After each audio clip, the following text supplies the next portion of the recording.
Item 112, receiving a report from the Baton Rouge Police Department and Parish Attorney's Office Division of Risk Management on the number of innocent bystanders and passengers that have been killed or injured during BRP police pursuits, and the number of people that have been killed or injured in total from BRPD calls for service or BRPD police pursuits in the past 10 years. This report is also to include financial liability to the city parish as a result of claims made by those impacted by police by Councilmember Dunn. Item 113, receiving a report from the Baton Rouge Police Department on the policy on the execution of arrest warrant. The report should include the number of residential and commercial property claims for damage by the owners of those properties as a result of the execution of an arrest warrant, as well as the financial liability the city parish claims made for property damages during the execution of a warrant for the past 10 years. Additionally, the report should outline the process that property owners must follow when making such claim for damage resulting in the execution of the warrant by Councilmember Dunn. Item 114, receiving a report from East Baton Rouge Parish Sheriff's Office on the number of innocent bystanders and passengers that have been killed and injured by the East Baton Rouge Parish Sheriff's Office pursuits, and the number of people that have been killed or injured in total from East Baton Rouge Sheriff's Office calls for service or East Baton Rouge Sheriff's Office pursuits in the past 10 years. This report is also to include financial liability to the city parish, if any, as a result of claims made by those impacted by pursuits in the past 10 years by Councilmember Dunn. And item 115,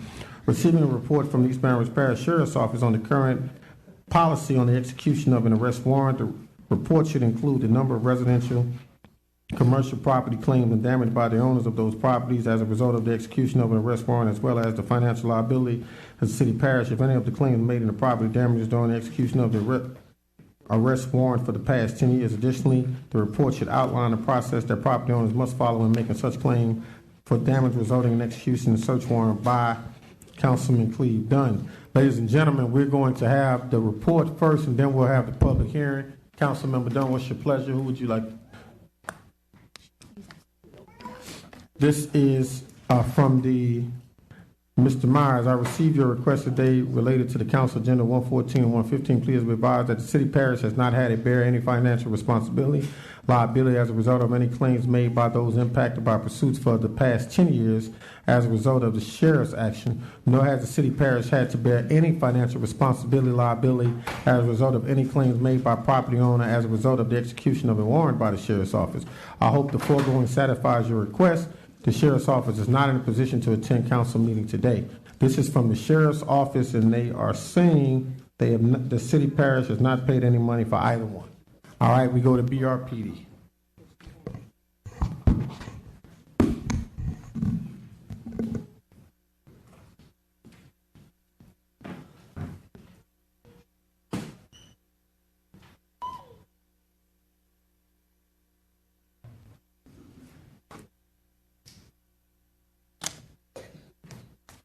Good afternoon, Council.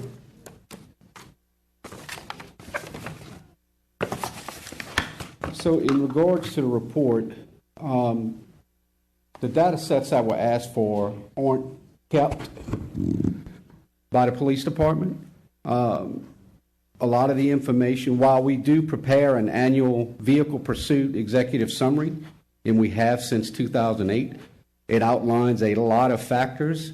The only way for us to go and get some of the data that needed to be captured is to do it by hand and to go through 10 years worth of handwritten vehicle pursuit forms. So we have not been able to finish all of that. We do have some anecdotal information as it pertains to specific questions by Councilman Dunn, but I do have, again, our annual pursuit policy executive summary that I can share with each of you now.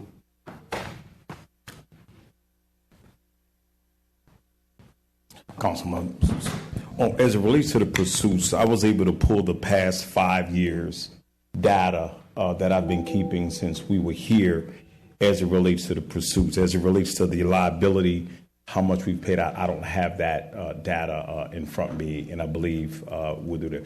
Well, I'm going to go back to 2018.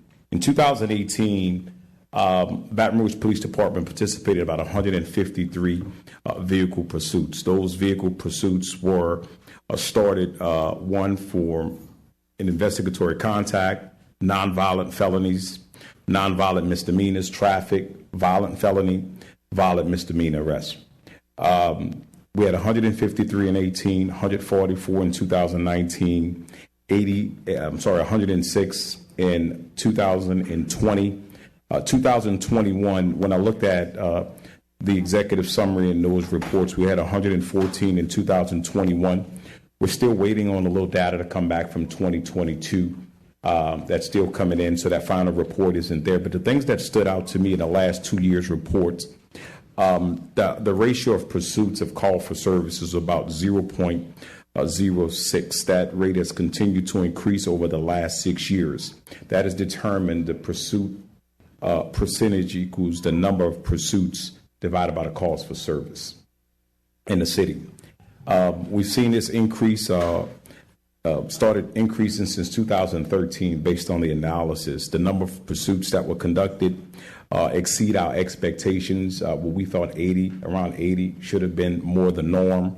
Approximately 70% of our pursuits in arrests over the past 2 years, if you look at last year's data and this year. 10% of the pursuits in 2021 were actually ended by the officer or a supervisor based on public safety issues. We're still waiting for the data for 2022, but we think that data is going to go down a little bit to probably around 7%, where police officers actually suspended the pursuit based on that.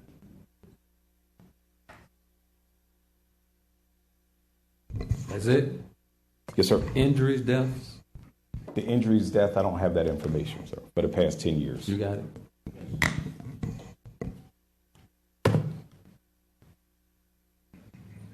Good afternoon, council members, and I'm going to address you, Councilman Dunn.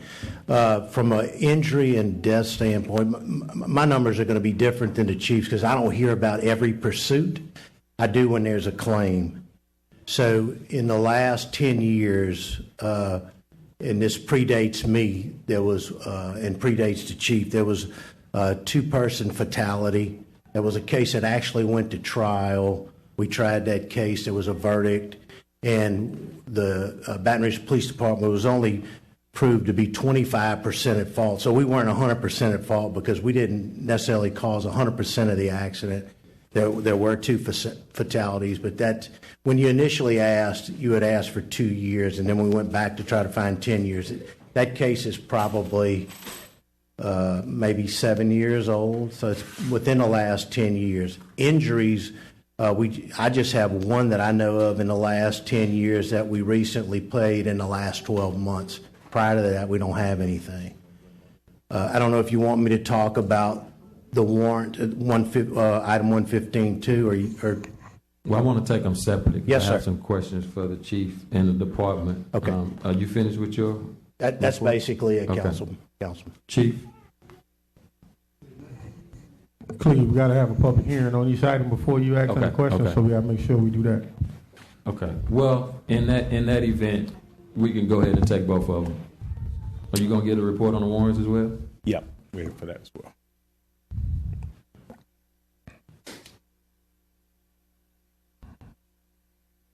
Good evening, Council. Myron Daniels, Deputy Chief of Baton Rouge Police Department. Councilman Dunn, we did do some research to gather the information that you requested. We were able to obtain 9 of the 10 years. At 1 year is having to be hand counted. It was in our system, and so they're having to pull it. So going back to 2012, there were 83, and when I say warrants, these are high-risk search warrants, not your average arrest warrant or warrants written by a detective. But in 2012, there were 83. 2013 is the year that we're having the research. 2014, 156. 2015, there was 114. 2016, 86.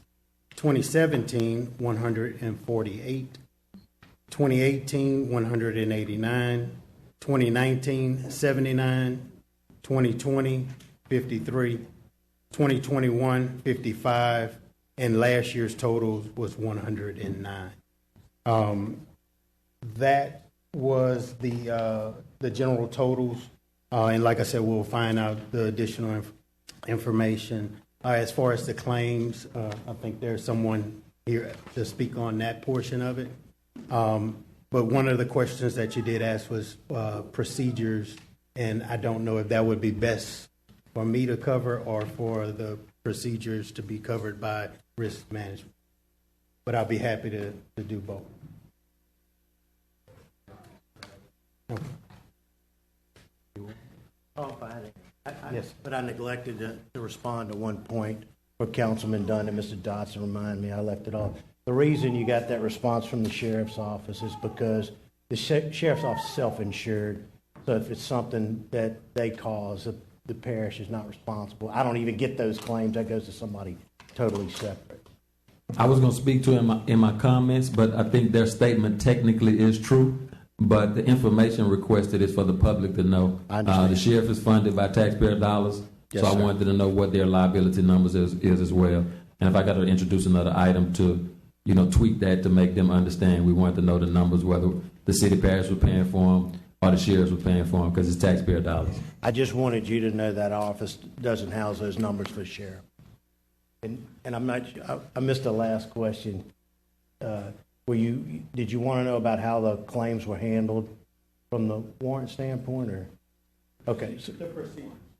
Mine wanted to know if you wanted him to give it, or did you? I'm happy to. He may not know it, so I'm happy to give it. The procedure would work like this: if a citizen felt like they were entitled to file a claim based on the city police executing on a warrant, they can contact what's on the website, our website. They can either contact me directly, and people have before, or our third-party administrator, which is Sedgwick. And regardless, if it gets to me or goes straight to Sedgwick, we have an adjuster that investigates that claim to determine what is our liability. That adjuster will make a liability determination and report that to our office, and then we'll make a decision on whether we're going to pay that claim or not. If the claim is denied and not paid, that citizen has a right to an appeal. In fact, we had appeals hearings today. That citizen can appeal, and sometimes that decision is reversed and by that appeals committee. If it's not, and that denial is upheld, then they have a right. They can always sue us, right? That doesn't happen very often. Those claims are not typically large, but I don't want to minimize an expense to a citizen because I know it's very serious to them. So I would just tell you that's the process. So you get to either you can call me direct, 389-3411, or call me directly. I'll make sure that claim gets to Pat LaSalle, and who's usually the adjuster that handles those. If the claim gets denied, it could get paid. If he recommends paying the claim, depending on the size, that's handled internally in our office through a claims approval procedure, and we do that, and we do those every day. And in fact, I don't know how many we have a month, but just claims in general, depending on the size of the claim, it could be taken care of internally. And of course, if it's more than $10,000, it has to go to our claims review committee. And if we make a recommendation that we think we should ask y'all to pay, then I bring it here, and hopefully I can present it to y'all, and y'all either give 7 votes to pass it or not.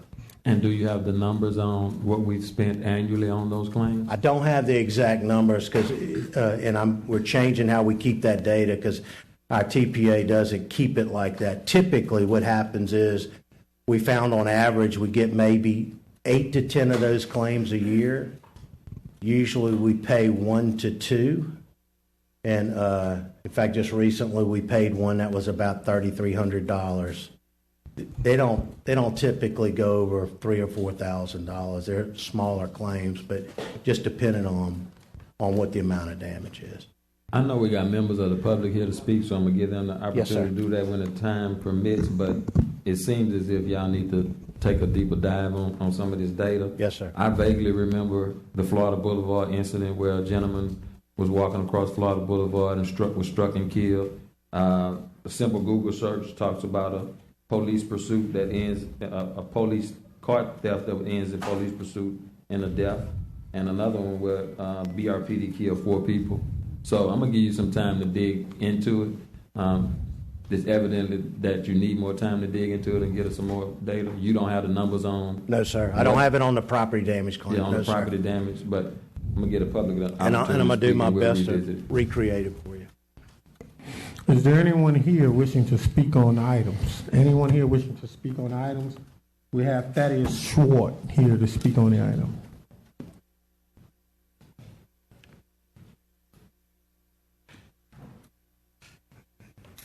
Well, I want to start by saying that I greatly appreciate the Baton Rouge Police Department, and that I think it's unfortunate that the Sheriff's Department chose to skirt the issue, essentially not answering the requests of this council through use of semantics. However, on this topic of damage caused by unnecessary police chases, our family has not had a great experience. We did not suffer a loss of life or physical injury. I don't want to trivialize losses of those that have. But we have been adversely impacted, and there's not often opportunity to criticize these practices in any meaningful way. On April 8th, 2018 at 4 a.m., a man who left a halfway house in Denham Springs and stole a large SUV was chased by Baton Rouge police from Florida Boulevard into the Sherwood Forest neighborhood near St. Thomas More. Goaded on by police bent on pursuing rather than intercepting, the pursued car thief accelerated through streets where he was unfamiliar, ultimately losing control of the vehicle and ending that chase in the spare bedroom of my house. The vehicle went through a brick wall, pinning the headboard of the bed against the opposite wall. Fortunately, there was no one in the room that night, though there had been just days before. Had anyone been in that bed, it is unlikely that they would have survived. The police in this instance did very little. No one knocked on the door to let us know what was going on. No one checked on us, the inhabitants of the house. I had to call the police department to find out what was going on. The focus of the police at my home was purely on pursuit, and then they left, and in the early hours of the morning, while I waited on a tow truck to pull the vehicle from my home. When we were then left to pick up the pieces of our house, the police department is not held accountable for damage caused by reckless pursuit. Car thieves don't carry insurance and apparently are not liable for the damage they cause. It's not worth pursuing restitution for the damage in court because he has nothing to take. And that's the lesson. In this case, it's not worth pursuing. He presented no real threat. He may have caused damage to a vehicle, and that was it. Instead, under an unnecessary pursuit, he totaled a vehicle and did $30,000 plus in damage to a home. Instead, the police left a family feeling unsafe in their home, worried that no one can stay in that room for fear that it might happen again. At the end of each of these items, it states that the report should outline the process property owners must follow when making a claim for such damage. And I can state that information is not readily supplied to those who are in the situation. I specifically called and asked for this information, was told by a representative of the police department in my case that was for my insurance to pursue with the city and that I had no legal recourse. Thank you. Thank you very much, sir. Is there anyone else here wishing to speak on the item? Hello, everyone. My name is Erica Rayford. I am a resident of the Park Forest neighborhood. And on December 30th, my house was torn apart. Baton Rouge City Police came, and when I heard the alarm go off, because I wasn't at my home, I immediately got on the camera to tell them that no one was there. And I understand that they have their rules and their rights to follow. However, even after being told that several times, my house doors were torn apart, the windows were taken apart, front and back of my home. After finding out from the neighbors what was going on, because they were calling, I was informed by Baton Rouge City Police that they had a warrant for my grandson's arrest, who's a juvenile. And I told them again that no one was at the home. And at the time, as we were going on through everything and telling them no one's in the house, tell me what this is, give me an opportunity, I can, bring him in myself if you're looking for him. However, that still didn't matter. It turned into a hostage negotiation with no one in the home. After the hostage negotiation, my daughter was there, my sister was there, the neighbors, everybody's out in the neighborhood. My house had flashbangs put in it. The bangs all through the windows, through my doors, through my television, burned the curtains, my mattress, everything flipped apart. Then I got another call that my son's poster, he's deceased, and we have a 6-foot poster of my deceased son, was taken out of the home. I don't know if they assumed that was the person in the home or whatever happened, but they told me that my back door was open, and I still told them, did you get anybody out of my house? No one was in my home. When I arrived from Mississippi, because I was out of the town, to look at my cameras and to go into my house, we couldn't even go in the house because the smell is awful. The flashbangs that's all over everything, the material, the clothes. We're washing clothes, still washing, still trying to clean, still trying to do everything. I sent an email first to Chief Paul Murphy of everything that took place and what happened. I also contacted the risk management after following. I sent pictures out pertaining to the case of what's going on. I was told to talk to Paul LaSalle, which he did call. He did come out. He took pictures. He asked me for the warrant. I gave him a copy of the warrant, told everybody, that I needed to tell them, and I was denied. Upon impact, at the time of the incident, when my sister and my daughter was there and I was on the phone, I was also told that's what I have homeowners insurance for. Homeowners insurance has a clause that they do not cover government acts when you come into the house. 2 seconds. Okay, I'm sorry. Yes, so therefore, we're the same way. We're left with a house with customized windows that cannot get fixed. We are left vulnerable. We're left open. We don't have the proper coverage or the security that we need due to the impact that was made upon the house. So I'm just here to just say that something does need to be done. We understand how it needs to go, but some compassion, concern, and care needs to be in consideration as well. Thank you. Thank you, ma'am. Is there anyone else here wishing to speak on the item? Anyone else here wishing to speak on the item? Yes, sir. State your name and address for the record, please. Hi, my name is Logan Wolf. I am with Voice of the Experienced, also known as VOTE. You probably see me here all the time.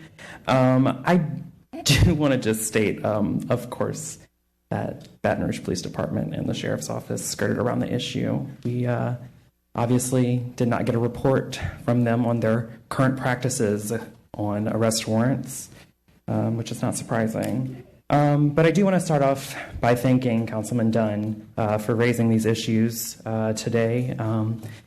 We have a problem here in East Baton Rouge Parish, in the city of Baton Rouge, with warrants. The city court alone has 5,190 active warrants. The amount of active warrants is almost 15 times the national average here in Baton Rouge. Of course, racial disparities plague the system. Black people in the parish are 2.4 times more likely to have a warrant than white people. The vast majority of warrants are for violations that are not serious, do not result in jail time. 1.2% of active warrants are for violent felonies. Lastly, the warrants in Baton Rouge are extremely old. About 89% are older than 1 year, and some date to the 70s. That's double my age. In July of last year, my organization put together a report to describe the issue and some possible solutions that we have. My colleague emailed the council this morning with that report, but if you didn't receive it, I do have copies for everybody here. But just to read a little bit from her email, the report reveals the systematic and excessive over-reliance on outdated warrants that disproportionately impact Black members of our community. Most of these warrants are for low-level, nonviolent offenses that would be non-jailable and are more often than not the warrant of a result of an individual's avoidance due to their not ability to pay their warrant, or their fine and fees. And this results in them being put in the parish prison, which is a pretrial facility, not an actual prison. Not only does this contribute to unnecessary overcrowding in the jail, but it's wasteful tax dollars. So, yeah, I just wanted to thank you for your time. I also do have the printed out report if you want it.